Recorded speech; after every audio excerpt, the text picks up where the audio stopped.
The day after Thanksgiving 2008, we opened the garage doors and moved the car for the first time in approximately 40 years.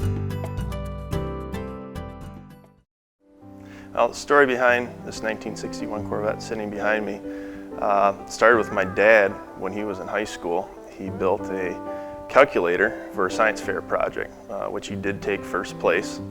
And as part of that, someone from Saginaw Steering Gear was there and was very interested in his project. And from that, he obtained a full ride scholarship to GMI, and that's where he began his automotive career. Shortly thereafter, he decided he was going to buy a car. At first, he had his mind set on a 1961 Pontiac Bonneville convertible, after which my grandfather said, "I'll match you, and you can get whatever car you want, or you can save the matching funds." He decided to purchase this 1961 Corvette.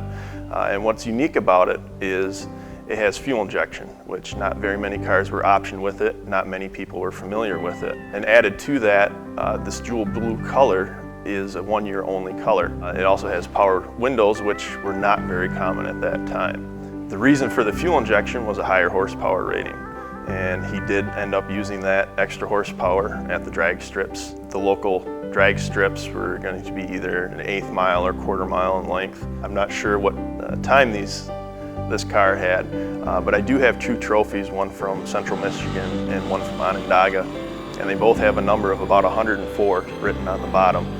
So I'm guessing that was his lap speed at the end of a 1/4 mile. I've known about this car for quite a while.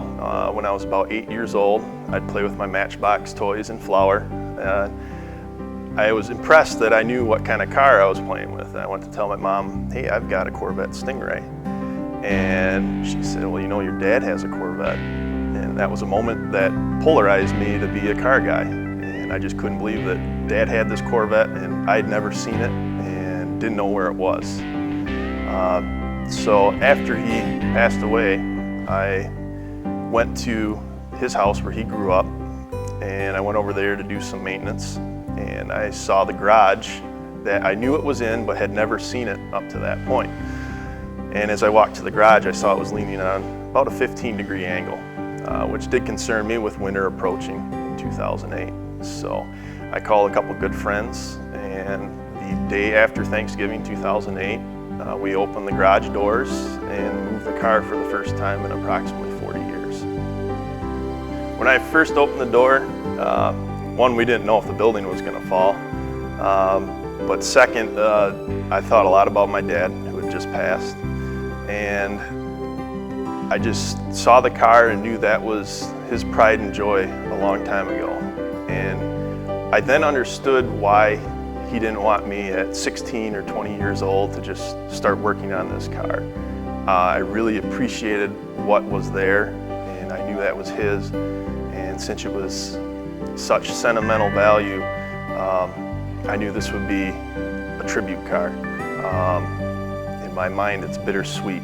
It's a project I wanted to work on with him, and so I want to restore it how he would see fit. So I've decided that I pretty much want to restore it as it left Ray McGivelry of Vassar in March 1961. To bring this car back to the standards that I think would please my father if he were here, I need to bring someone else in to do that. I have a 1970 Duster that I love working on, and I just thought that this car needs to be done at a level that would take me 30 years, and I don't want to risk the mistakes. So I decided that I want to enlist the help of people who know these cars and care for them deeply, and to help guide me through the process of making the right decisions. When Brian first contacted me, it was through an email, and he found us from our website. And probably 2 months after the email is when Brian first came in.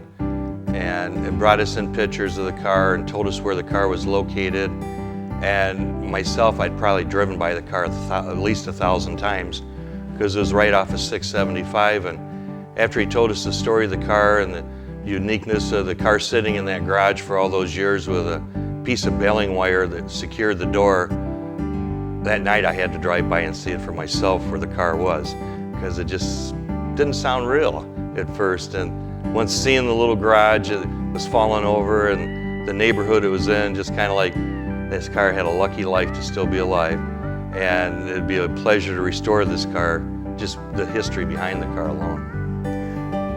I know to get this to the level my dad would have wanted will take a while. And so I'm comfortable that if this takes a year to do, 2 years to do, 3 years to do, that's fine. As long as, in my mind, I know it's how he would have wanted it. And once it's done, I'd like to take my mom for a ride, who's never ridden in it before. And I'd also like to take it back to Wicks Park in Saginaw, where my dad took some photos in the summer of 1966 and recreate those shots at that same location.